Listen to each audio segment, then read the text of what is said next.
Bismillahirrahmanirrahim. Assalamualaikum warahmatullahi wabarakatuh. Perkenalkan, nama saya Karinita. Di sini saya akan membahas mengenai konsep dasar syariah akuntansi istisna.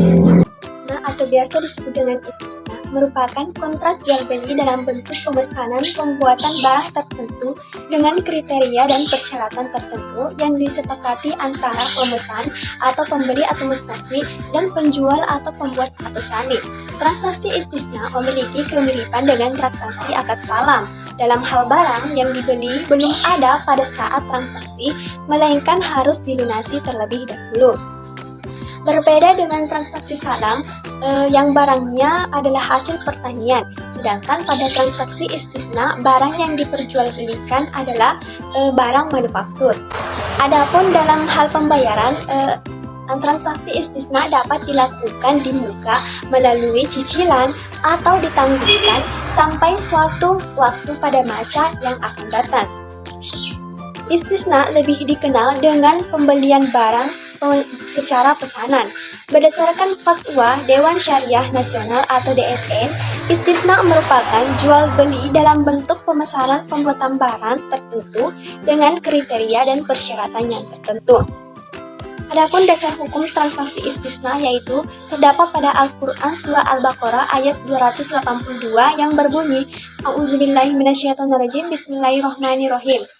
Ya ayyuhalladzina amanu iza tadayantum bidainin ila ajalin musamma faktubu, yang artinya, hai orang-orang yang beriman, apabila kamu bermuamalah tidak secara tunai untuk waktu yang ditentukan, maka hendaklah kamu untuk menuliskannya. Quran Surah Al-Baqarah ayat 282. Adapun jenis-jenis akad istisna ada dua, yaitu istisna dan istisna paralel.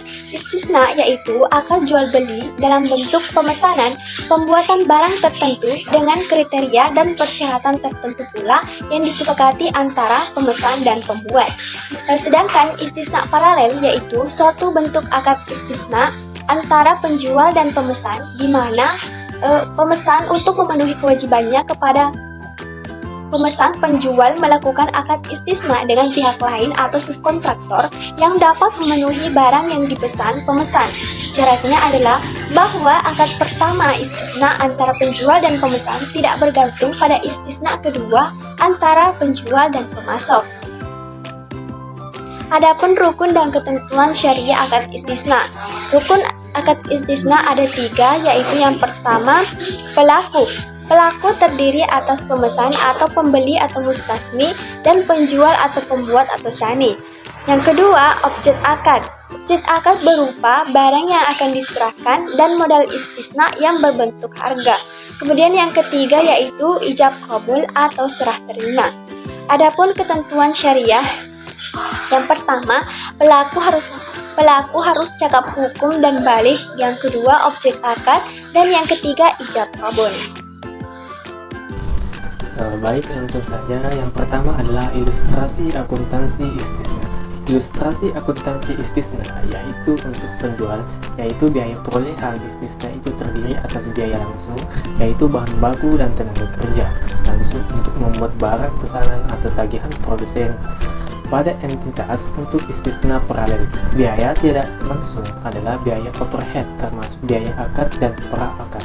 Khusus untuk istisna paralel termasuk seluruh biaya akibat produsen atau kontraktor tidak dapat memenuhi kewajiban jika ada. Kemudian jika pembeli melakukan pembayaran sebelum tanggal jatuh tempo dan penjual memberikan potongan, maka potongan tersebut akan diakui sebagai pengurangan pendapatan istisna. Kemudian berbicara tentang pengakuan pendapatan. Jadi pengakuan pendapatan dapat diakui dengan dua metode, yaitu metode persentase penyelesaian adalah sistem pengakuan pendapatan yang dilakukan seiring dengan proses penyelesaian berdasarkan akad istisna. Metode akad selesai adalah sistem pengakuan pendapatan yang dilakukan ketika proses penyelesaian kerjaan telah dilakukan.